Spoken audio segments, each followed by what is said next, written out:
Hello and welcome to Center for Victory's podcast of Your Best Day Yet. At Center for Victory, we're here to help unlock, reinforce, and enrich relationships through personal and professional development. I am Eric Guy, Chief Victory Officer at the Center for Victory. My guest, Jenn Christman, President of VetAdvisor, not only President of VetAdvisor, but a dear, dear friend.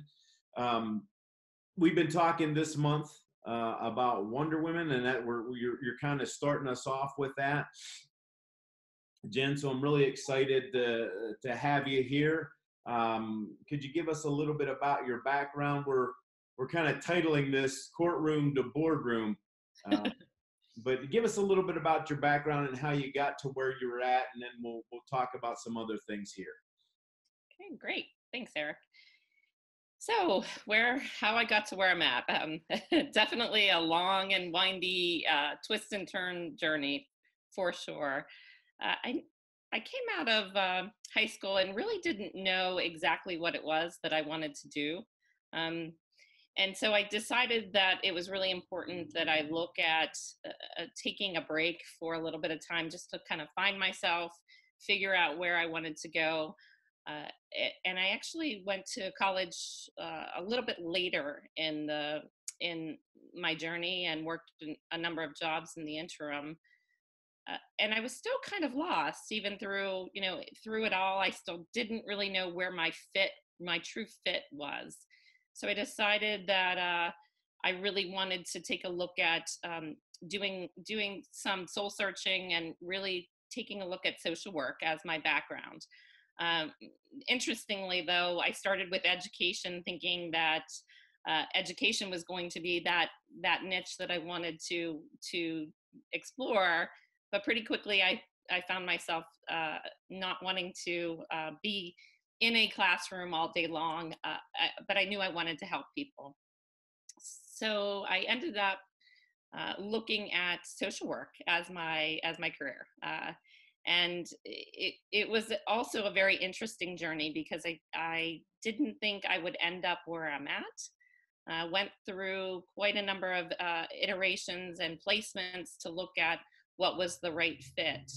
I ended up throughout that journey. One of the things I know we're going to talk a little bit more about, it was a difficult journey to kind of get to where I wanted to be because I was a single mom during a period of that time and really thought maybe my focus should be more on raising my child and less on pursuing a career. But thankfully I was able to do both. So this session is titled From Courtroom to Boardroom, and it really started out as me doing victim advocacy work, particularly with domestic violence and sexual assault victims.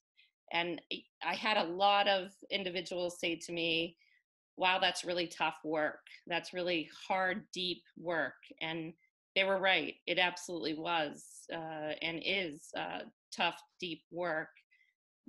But I found a lot of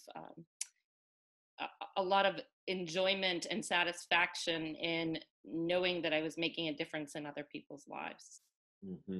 Yeah, we're kind of the same soul because we both started in social work, and I think we both heard that same thing, Jenn. And for you, even being a single mom, going a non-traditional path to have like a business career, I'm sure you heard a lot of things of, hey, don't do that. It's really not a career. Why don't you get a real job? Those kind of things, right?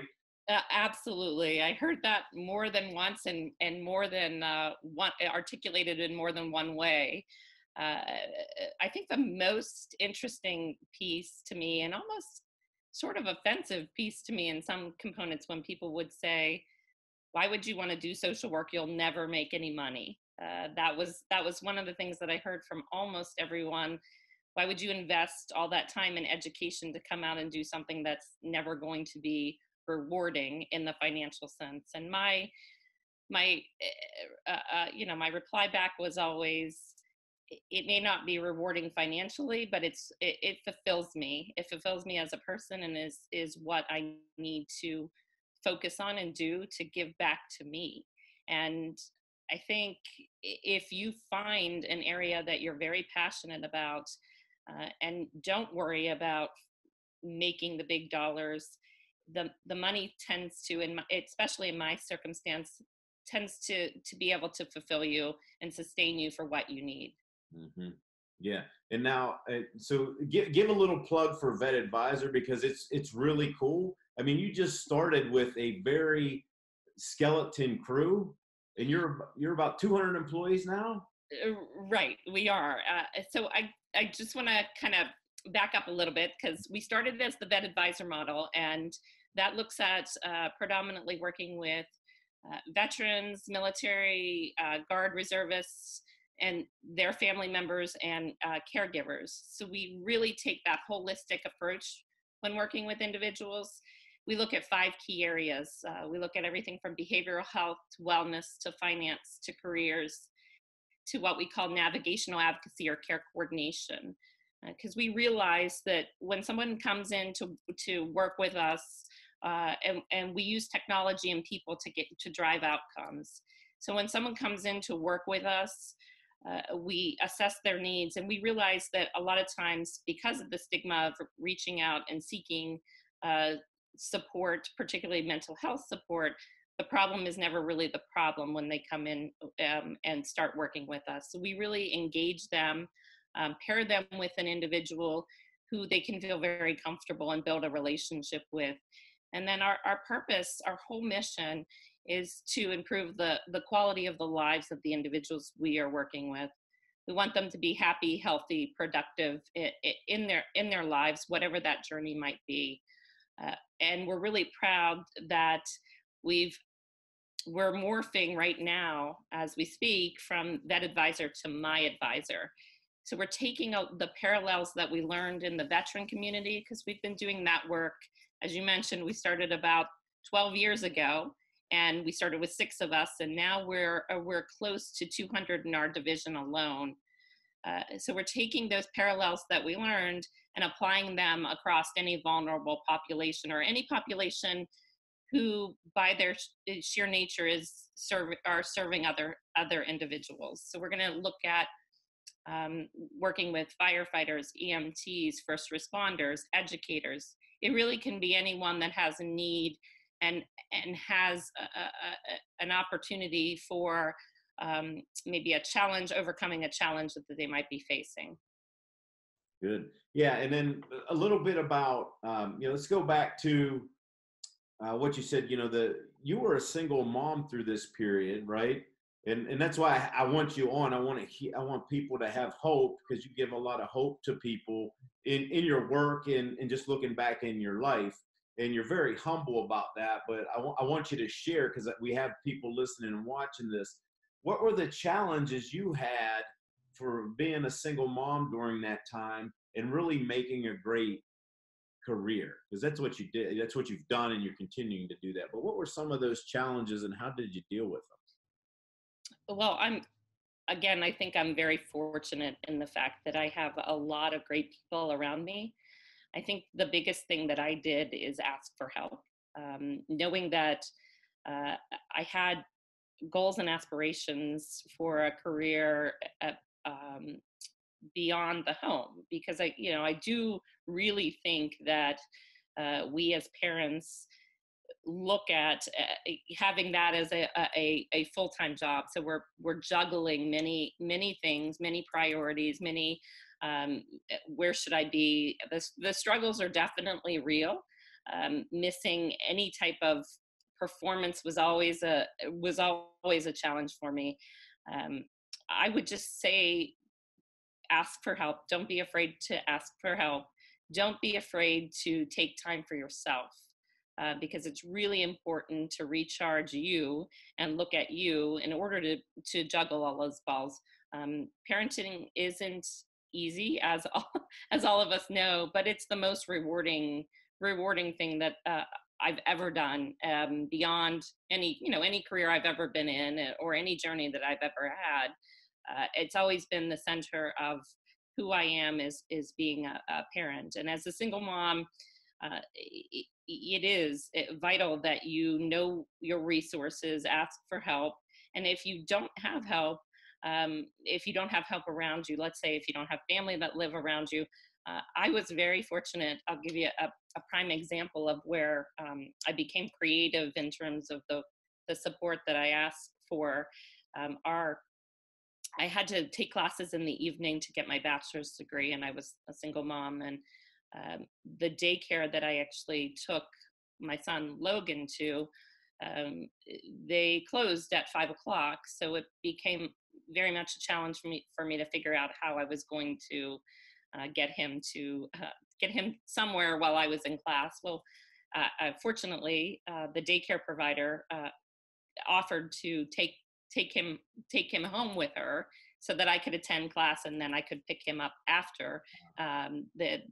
Just things like that where you have to be very resourceful, you have to be very creative, and you have to cut yourself a break too. I think that's the most important thing. We get so overwhelmed in all of I've got to do this, and this. Sometimes you're going to make mistakes. You're never going to, no one's ever perfect at parenting, but just, knowing that you're trying, giving your best, trying to juggle all of those responsibilities.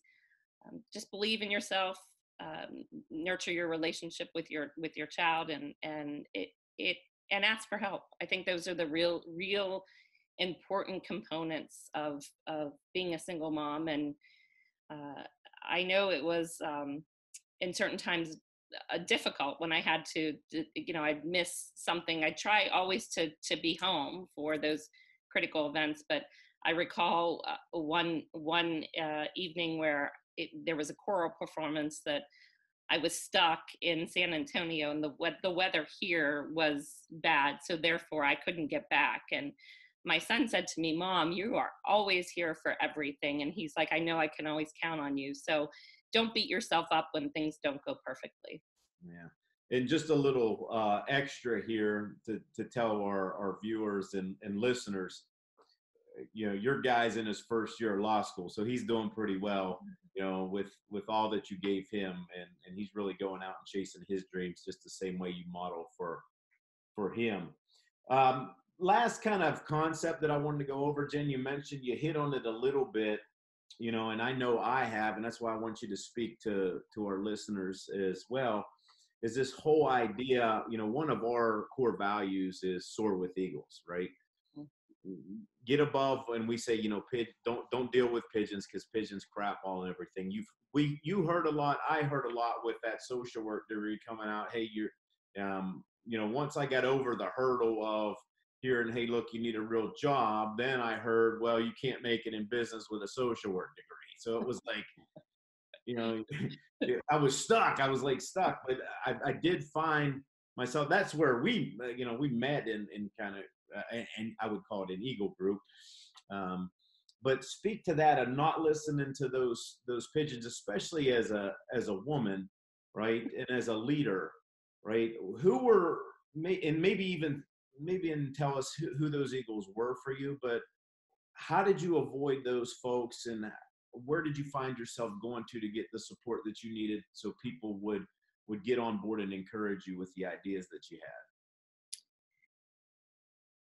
So I am really blessed that I've always had someone in my life that has been in a supervisory capacity that has seen in me the potential that I didn't always see in myself.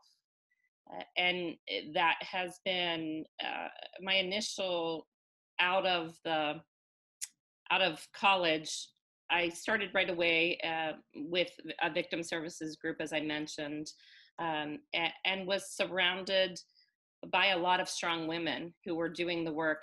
Generally, what you'll see in the social work profession, and I'm hoping that we're continuing to have that decrease, is it's a female-dominated profession as a whole.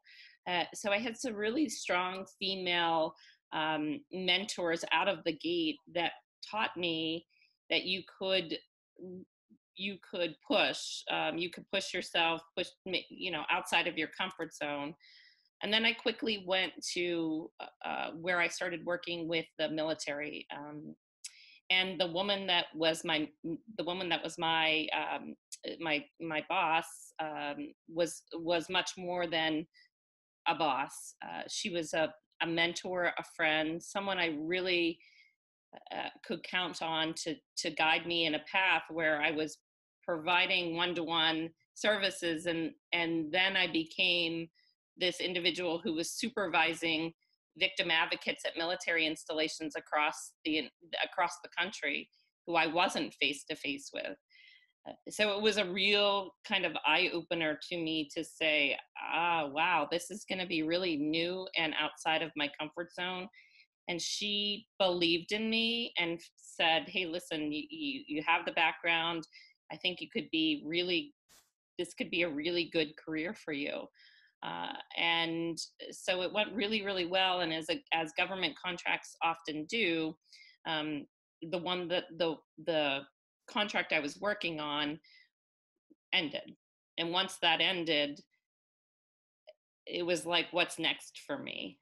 And she then said, okay, we have this position and it's going to be doing work over the phone. So you're going to be managing contact centers, and we're actually going to have to put you in a role as a senior business analyst. And I was like, whoa, what?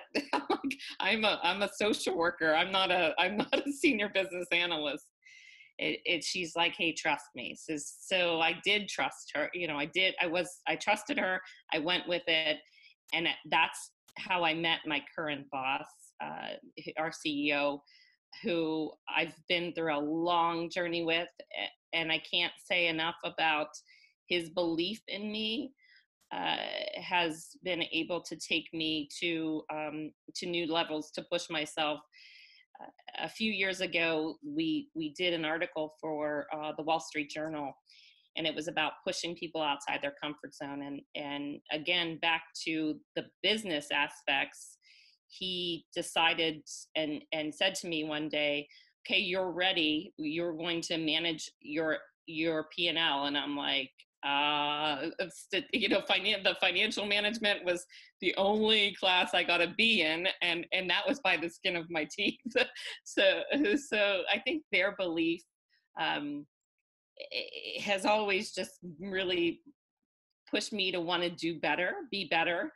But I'd be remiss in saying that my family doesn't drive me to want to do great things. My dad is a business owner, has always been a business owner, very small business, always been that hardworking, driving ethics in terms of, his resolve and his people, the way he treats people.